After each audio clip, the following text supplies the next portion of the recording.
Okay. Let's close our eyes. Father, thank you for that we could worship you now, Father, and we trust in you. We trust in you that, and you never fail. Father, you say in your word that you will never leave us and you will never forsake us. Father, may we call upon your name now. May you speak to us like Samuel. When you spoke to Samuel, you said, Samuel, Samuel.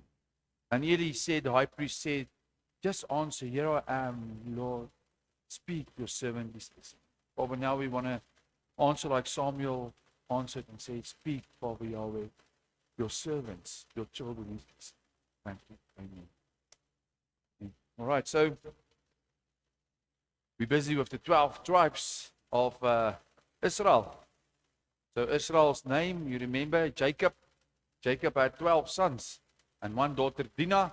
And Jacob's name was changed to Israel. And Israel means to struggle. To struggle. And we were going to see the same now, what happened with Naphtali. We're going to speak today about Naphtali. And it's a struggle. All the 12 sons you will see there, they have this promise, the promise that Yahweh gives to them, speaking through their father, Jacob. Now, Jacob is about to die. He's in his room before he dies, and he says, come, sons, I want to bless you. I want to bless you. I want to speak to you my last breath over you. And for some children it was good. Some other children were cursed. They didn't receive good words from their father. And also later on, after that, they went into Egypt, out of Egypt, through the desert, 40 years in the desert. And there at Mount Nebo, before Moses died, he also speak a blessing over each son. And it's amazing how the prophecies that they spoke to each son, they became. And that's why I've said a few weeks ago, it's important the name that you give your son and your daughter. And what you speak over them is important. Because there's power in the tongue. The power of life and death is in the tongue. You can speak death over somebody. If you keep on saying, you will be a Tsotsi, you will be a Tsotsi, you will be a Tsotsi, your son is going to become a Tsotsi. But if you're going to say, you are blessed, you pray for me all the time, you speak the blessing over him, you bless him, for instance, with Jeremiah 29, that says, you will have a future in Yahweh.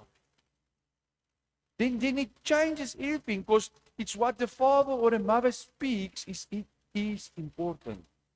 And these days, we like just to curse our children and say, no, you're not good, you're lazy, you're going to be nothing.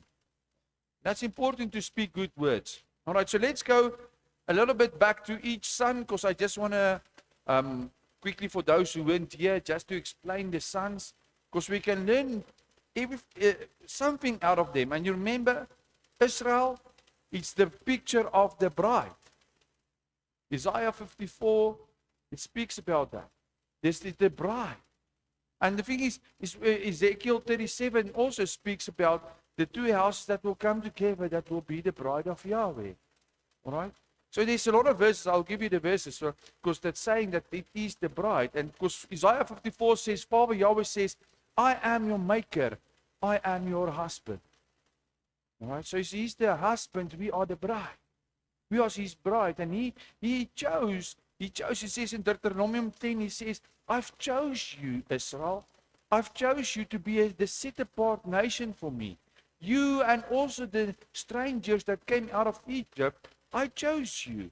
Yes, my commandments, my law, these instructions I give to you to be this perfect bride for me, and one day I will come and get you back again. That's what Father Yahweh says to them. So we can learn about each son, because if you go read in Revelation, Revelation speaks about the kingdom of Yahweh, and then there's 12 gates, and you'll see each son's name written in the kingdom of Yahweh. They will go through the gates that will look like pearls. But Dan and Ephraim's name is not there anymore. We remember last week we spoke about Dan. Okay, so it's important to learn something about the bride. Learning from the sons. Okay, so we started with Reuben. You remember Reuben? He was the first son of Jacob. He was from mother Leah. You must remember there was mother Leah and mother Rachel. And then there was 2 extra wives. All right? So he came from Leah. Leah, she wanted to get a child because she thought if she gets a child, then Jacob will start to love him. All right? But it didn't happen. Jacob always had a special eye for Rachel. Okay. So she received Reuben. Reuben had this rejection in his life because of his mother who felt rejected. And then what happened? He slept with his stepmom, Bilhah. All right? One of the other wives of Jacob. He slept with her, and eventually, when Jacob in Genesis 49 gives the blessings, he says, Reuben, I know you slept with my wife. And you'll be cursed, you'll be like water all the time. And we can see on the map that Reuben, you'll see here the map, Reuben didn't even went. Here is Canaan. He didn't even went into Canaan. He settled outside the promised land. Reuben. All right. So that's how Reuben, the story of Reuben. Then the next son were Simeon and Levi, the next 2 sons. Remember the story, Simeon and Levi, what did they do? They killed the men that raped their sister Dinah. All right. And also, Jacob gives them also a curse on his deathbed. He said, Simeon, you won't inherit land. And if you go see, Simeon didn't get land. He was in the place of Judah. He stayed in Judah's land. And Levi became the priests. Levi, you remember Levi, they became the priests because they chose not to honor the golden calf. And Levi, eventually they received place in all the land because they were the priests. And Yahweh said, you must give food and money to the priests all the time. Then the 4th son was Judah. Remember Judah? Judah, he was the one of the sons that was the leader. He was a leader. Judah, he was a leader, but Judah also had a sin. You remember the story of Tamar? He slept with Tamar. He's one of his son's wives. And Yahweh corrected the bloodline in that. So we also had the problem, but Judah, remember Judah? Out of Tamar came Perez. Perez, you can go read in Matthew 1, the genealogy from Adam to Jesus. You'll see there is a name named Perez. Jesus comes out of Perez. Out of that. All right. Out of Judah, because he's the line of Judah. All right. And then we spoke about Dan. Remember Dan last week?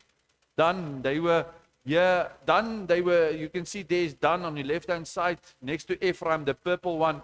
Dan, Jerusalem is that small blue area there. Jerusalem, Dan were close to Jerusalem. Samson comes out of Dan. They had to fight the Philistines. And eventually Dan said, no, we're not going to stay there anymore. We're sick and tired of fighting all the time. We're going to go up. So what Dan did, they stopped at Prophet Micah's house. They took the idols. All right? They took idols from Prophet Micah. They took their priest. We spoke about that last week.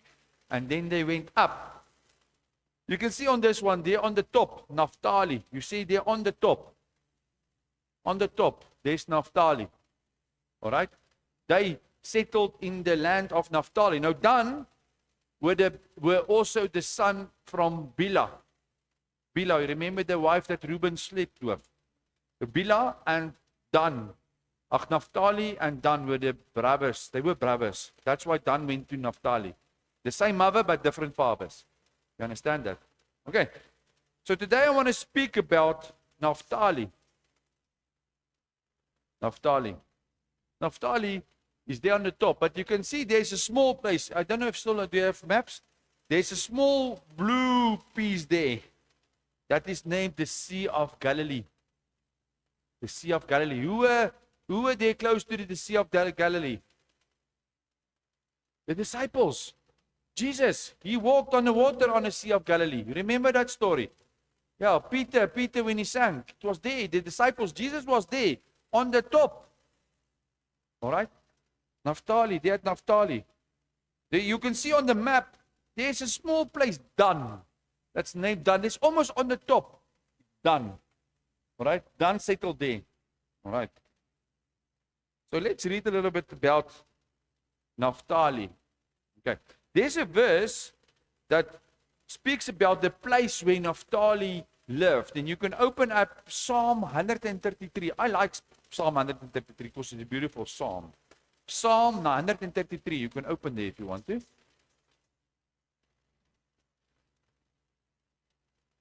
The psalm is what David wrote. Okay, he says there, behold, how good and pleasant it is when brothers dwell in unity. So David speaks here where it's beautiful when we have unity. All right? When we have unity in this church, it's beautiful, no? When we have unity in our homes, when we have unity in our families. Do we still have unity in our families these days? In our homes? Sometimes, but the devil, he breaks up unity. Ain't that true, Morgan? The devil doesn't like unity. He doesn't like there must be love between families and marriages and between children and parents and family. Hey, he breaks up. In churches also, he breaks up unity. So he's against unity. But David comes and says, how beautiful it is when there is unity. All right? He says, it's like the precious oil on the head running down of the beard. On the beard of Aaron running down on the collar of his robes. What does it mean? You know, Aaron, he was the high priest. And he had a breastplate. You remember the breastplate? With the 12 stones on the breastplate that represents Israel, that represents the bride. So it's so beautiful when this unity is like oil from the high priest on the breastplate. It's so beautiful. Who's our high priest? Yeshua. He's our high priest today. So if you have unity, there is anointing on the bride. The oil on the bride. That's so beautiful. David explains this Psalm 133. But let's carry on. Then he says also, it's like the dew of Hermon. Like the dew of Hermon, which falls on the mountains of Zion. For there the Lord has commanded a blessing. So David says here, when there's unity, Yahweh commands his blessing. If there's unity in your house and your family, Yahweh blesses your family. If there's unity in this church, Yahweh blesses the church. But the devil comes and he breaks unity because he knows when there's no unity, there's no blessing. You understand that? But he speaks there of from Mount Hermon. Now Mount Hermon is the highest place. It's there at Dan. Tel Dan is the place. That's there where Dan settled. In the brother Naphtali's land. So when I've been to Israel, I've been there at that Mount Hermon. I have a small video you can see of the water that flows from that mountain, because it snows on that mountain, and then the water, it melts, and it makes this water, and that water goes from Mount Hermon all the way down to the Sea of Galilee, all the way down through Jerusalem, right, the Jordan, and then it ends in the Dead Sea. All the water from Mount Hermon just flows. So check this video about the water. It's not that clear, but you can just see how much water flows from that Hermon.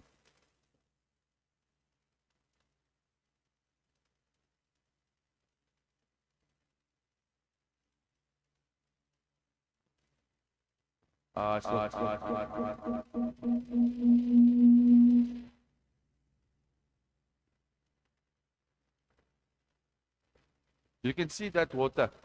Oh, it's not going good now. But it's a lot of water. Can you see that water? It's like a river of water that comes from that mountain. You'll see the stones. There's stones, no? A lot of stones. So the water flows from that mountain like it's a big waterfall. Then it flows there. This is Mount Hermon's water. You can see there. Can you see that big water there? See that big water with the stones? It's a big water. Then it goes into this big, you see there?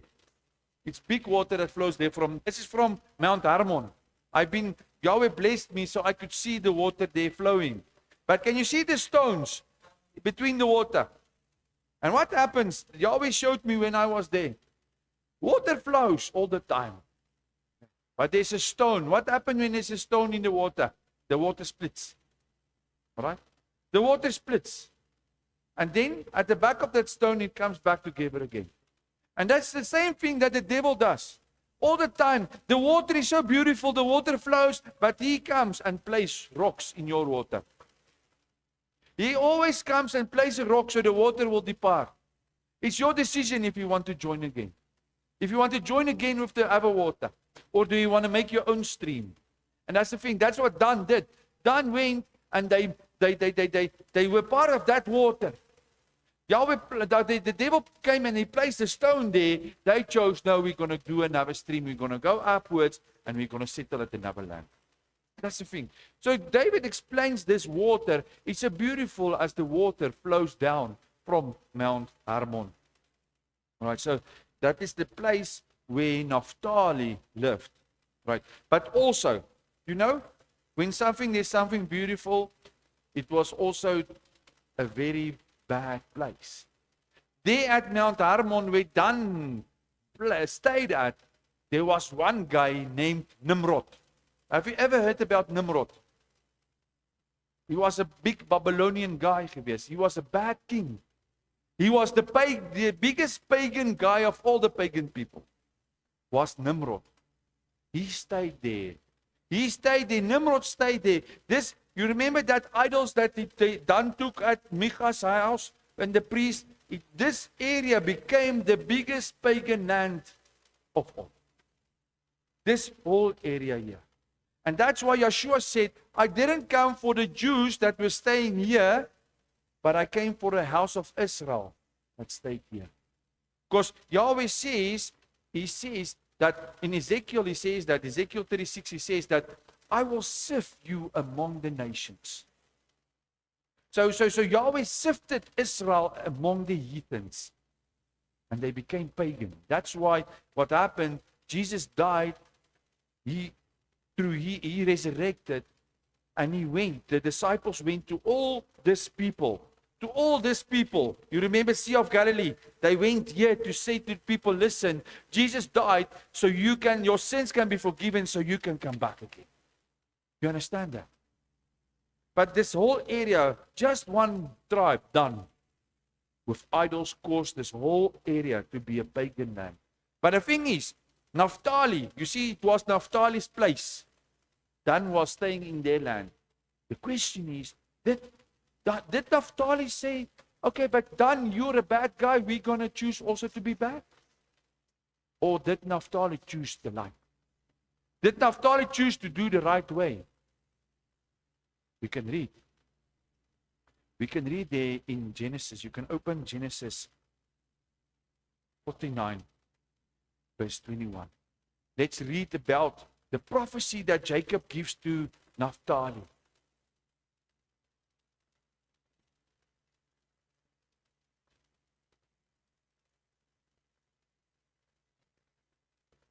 And it's a very small prophecy that Jacob gives to him. It is one of the sons that Jacob says, actually it's good. He says something good about him. He says there, Naphtali is a doe let loose that bears beautiful fawns. Yo, this is a very, very big English verse. Let me just open mine also.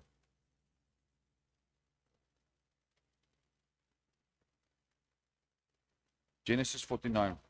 Because there's different translations. Let me just get the easier translation. Genesis 49, verse 21. It says, Naphtali is a doe. This one. Oh, okay. The other translation says it's like a hind. A doe is a buck. A buck. A botsbok. A buck. You know a buck like this outside this... the springbuck and the blazebuck, you know that, okay? He's like a doe. That's a doe, all right? With beautiful fawns, all right? So let's let's understand here why there's a verse David also speaks about this though. About this. Naphtali, will you be like a buck? Okay. What does your translation say, Isaiah? What is that? He says, what does it read? It's a buck. What does he say in Malawian? Did you open it? Huh? What does the other translation say? Jackson? What? Bawala. What's a bawala?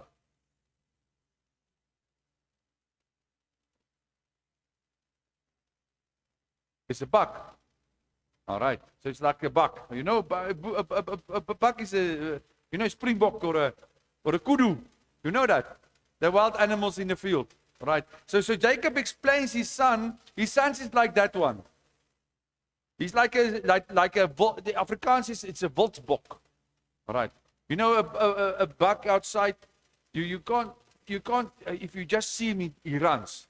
All right. He's very quick. You see the springbok, he jumps, chum, chum, chum, chum. You must go slowly, and you must with that jockey, you must to get him. You must be slowly and quiet, and then you get him. Otherwise, gone. All right. So Jacob says, Naphtali, you like that buck. Why will he say his son is like that? Let's go read, because David also speaks about this wild buck. All right. In Psalm 42. And I'm going to read you Psalm 42 because this is what David explains Naphtali. David liked to explain a lot about Naphtali. Remember, Psalm 103 spoke about Hermon. That's also the place of Naphtali. He also spoke about in Psalm 42 about this buck, this wild buck, right? And this is a very there's songs about this in Afrikaans. There's songs about this Psalm 42. Listen how beautiful it is. As a deer is a buck, okay? As a deer pants for flowing streams, so pants my soul for you, O God. So as a deer goes, like that springbuck, let's say it's a springbuck, like that springbuck looking for water, so my soul looks for your water. That's what David says. He's seeking you, okay? My soul thirsts for God, for the living God. When shall I come and appear before God? My tears have been my food day and night. Well, they say to me all the day long, where is your God? So David is in a situation where the people, they are mocking him because Saul wanted to kill him. All right? He was in that bad stage in his life, and the people, David says, like this buck looking for water, I still look for you, Yahweh, my soul. But you, the other peoples, they are mocking me. Where is your God? And does it happen today also? When you have troubled times, when you as a Christian, you have a difficult time, doesn't that people say, but you believe, you go the straight and narrow way, where's your God now? Does it happen? Yeah. A lot of people mock you when you have bad times, and say, where's your God now? Right. These things I remember, this is that David says, as I pour out my soul, how I would go with the torong and lead them in procession of the house of God with glad shouts and songs of praise. That's what he did. He kept on praising. Why are you cast down, O my soul? And why are you in turmoil within me? Hope in God. For I shall again praise him, my salvation and my God. My soul is cast down within me, therefore I remember you from the land of Jordan and of Hermon. You see here? He speaks again about that beautiful waters at Hermon. He remembers the beautiful water at Hermon from Mount Mizar. Deep calls to deep at the roar of your waterfalls. You remember that waterfall? All your breakers and your waves have gone over me. By day the Lord commands his steadfast love, and at night his song is with me, a prayer to the God of my life. Why are you cast down, O my soul, and why are you in turmoil with me? Hope in God, for I shall again praise him, my salvation and my God. Can you see why David was a man like God's heart, close to God's heart? Even if David was in his bad stage, a king wanted to kill him, he had to leave everything and flee for his life.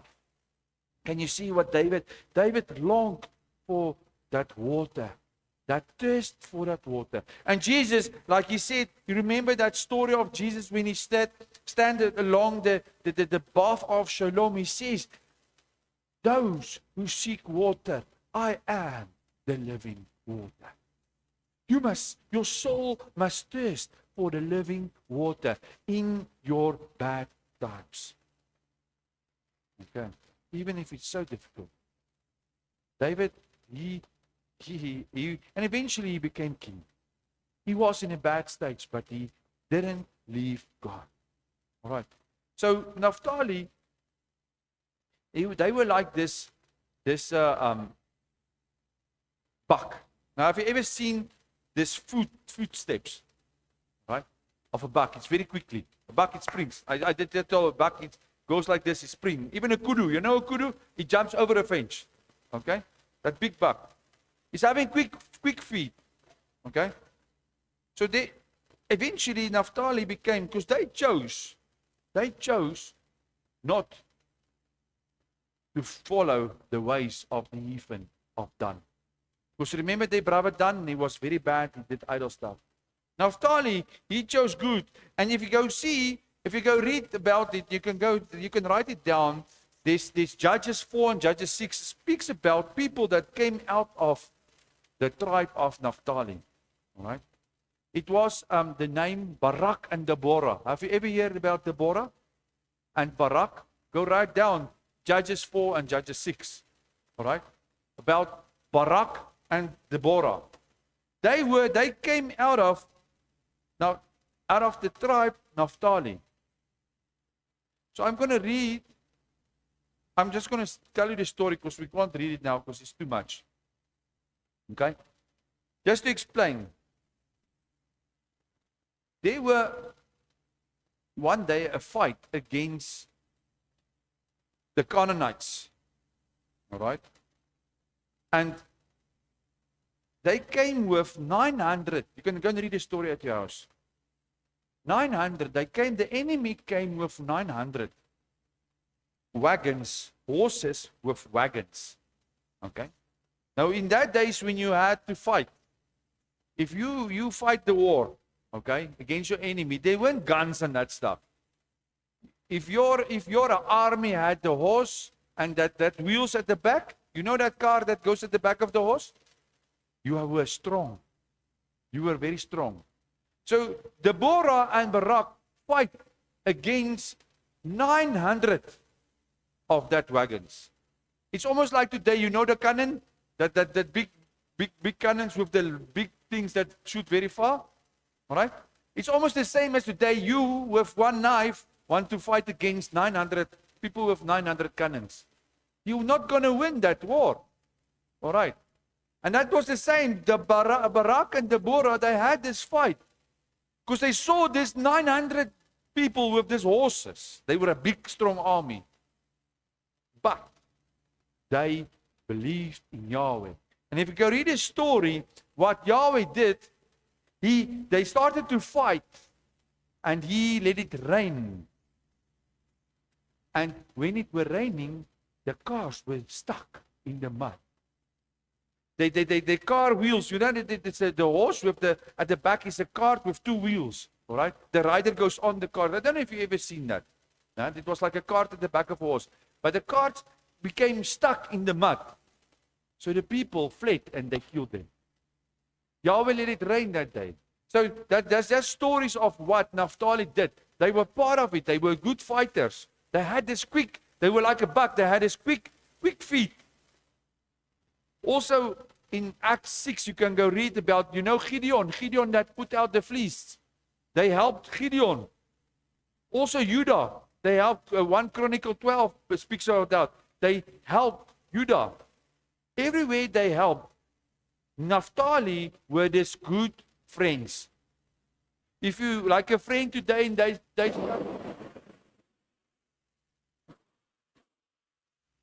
okay, now so everybody's awake. That's good. Sorry about that. Okay, that's the table. All right. So Naphtali, they were these good friends. If you have Like, you know, a friend, whenever you have bad times, there was always a friend that will help you. Always there's somebody who just walk with you no matter what. Do you have that, friends? A friend that you can call 12 o'clock at night and say, I have a trouble, I have a problem, and he will help you. Naphtali, okay, that's few these days. But Naphtali were like that. They chose to be good. They didn't choose to be like Dan and their brother in the same district. Because they could choose. No, we're going to do pagan stuff and we're not going to worry anymore. But Naphtali chose the good one. And Jacob blessed them. He said, you are like this feet. You're like quick feet. You go in front of the people and you help people. And that was Naphtali. This whole time, you can see the life of Naphtali written in the Bible. They were good people. All right. But also you can see in Moses' blessing in Deuteronomy 33, he says also that they were blessed. They were blessed. All right. So they were a very blessed tribe. Okay. But it's one thing. Because remember, the devil, when he sees that somebody is good, he always wants to make corrupt it. And does it happen? Yes. Jesus speaks about that in Matthew 4 verse 12 because they had a problem. Let's read about, because Jesus speaks about Naphtali in Matthew 4 verse 12. Because he was there. Now when he heard that John had been arrested, he withdrew into Galilee. You know Galilee? Is this place here. Galilee. Alright? And leaving Nazareth, he went and lived in Capernaum by the sea in the territory of Zebulun and Naphtali. Jesus lived there at the area of Zebulun and Naphtali. You see, he lived there at the Sea of Galilee. All right? So that was spoken by the prophet Isaiah may be fulfilled. What Isaiah? Did he prophesy about Jesus that will be set by staying in Naphtali? Yes. You can read Isaiah 9 and it speaks about Jesus that will go there and be a savior. Isaiah 9. You can write down Isaiah 9 if you want to. All right? The people who walked in is it? Let's read. But there will be no groom. You must remember, Isaiah was years and years before Jesus came. He was a prophet. There's also Isaiah 53. Go write down Isaiah 53. Also speaks about Jesus coming. So amazing how a prophet, years and years before, can speak about Jesus that came. That's why our Bible, Yahweh's word is true. Because the prophet speaks about that. But there will be no groom for her who is in anguish. In the former time, he brought into concept the land of Zebulun and the land of Naphtali. Here, Isaiah says that there will come a savior to Naphtali. Okay? But in the later time, he has made glorious the way of the sea. Isaiah speaks about the Sea of Galilee.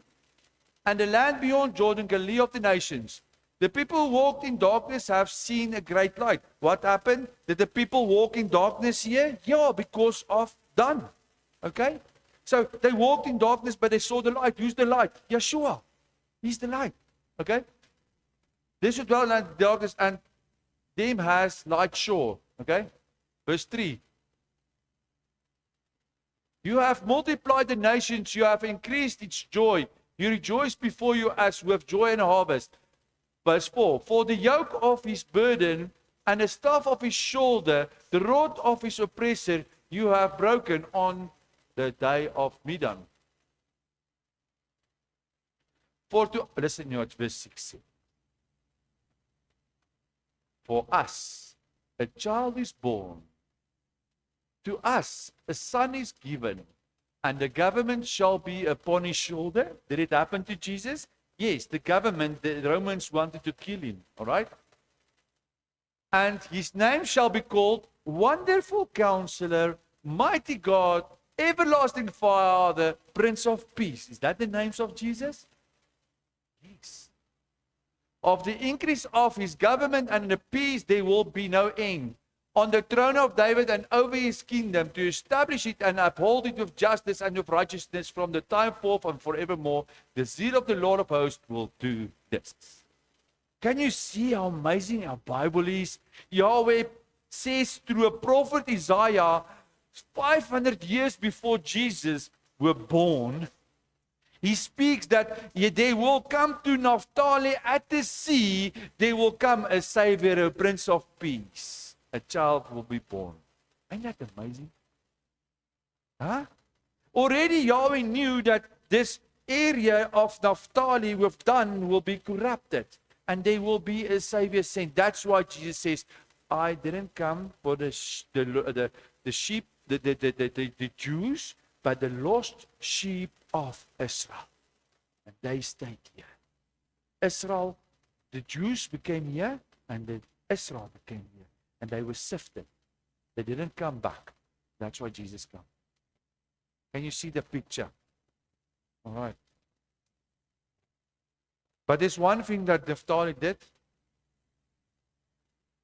And Paul says that in Romans 3 verse 15. And that's the thing that Naphtali's problem were. Their feet are swift to shed blood. You must remember Naphtali were this fighters. They had this quick feet. You know a boxer. It goes like this. The feet. Have you seen boxer? It goes like left, right. You see, the feet is very quick. Right, karate. You know karate. You ninja. You know how quick is the feet. All right, the feet must be quick. Otherwise, whoop, you get that hit. All right. Naphtali, they had this quick feet. They were good fighters. But the problem was they were too quick. They were too quick. And that's also sometimes we are too quick. We forget to be still and know that He is God. Sometimes we mustn't be too quick. Sometimes the sheep mustn't go in front of the shepherd. Sometimes always the shepherd goes in front of the sheep. You know when you have you are a farmer there in Malawi or Zimbabwe, wherever you want. You have this guy that goes with the sheep. He's watching the sheep. David did the same. Have you ever heard them? Then all the sheep, he knows his voice. They come. Even if all the sheep, Jabu sheep, Isaiah's sheep, and Morgan sheep, they together, all right, and they drink water together. If Isaiah makes, the sheep knows his voice. They come. We must go now. Okay? And the sheep follow the shepherd. Okay?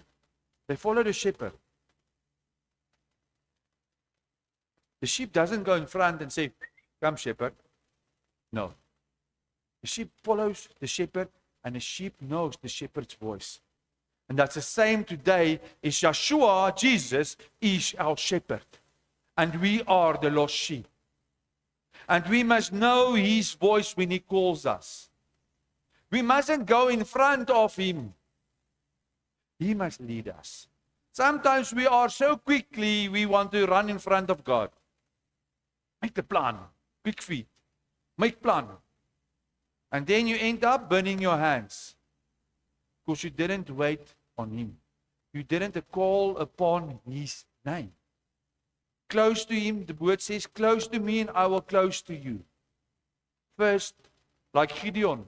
Gideon didn't say, listen guys, let's go. We fight. No. He placed out the fleece. He asked Yahweh for signs to go. All right. And Naphtali had that problem. They were too quick. They were too quick. All right. All right. So that is also a big warning that we can be learned out of this thing that Naphtali had. All right. So, but they were blessed. The Naphtali were blessed. They helped all the brothers in the promised land, and they received their own land in the promised land. That's why Jacob gave them this beautiful blessing. You are like a buck with quick feet. All right. Okay. So Naphtali, the end of the story is, you have a choice. Even though your brother Even though there where your land is, wherever you are in South Africa here, you have a choice. Maybe your land is also full of pagan people, drunkards, people, lawless people, doing whatever they want to. You have a choice. Naphtali chose to do the right thing. They didn't choose to follow their brother Dan. You understand that? And they were blessed. Yahweh blessed them. Okay. So that's what we can learn about the tribe of Naphtali. Amen. Let's close our eyes. Father Yahweh, thank you for today. We just want to praise your name and honor your name. Father, forgive us for the times that we may be joined. When we yoke together with maybe unbelievers or mockers or drunkards or scoffers, Father, please forgive us for the times that we were also part of them.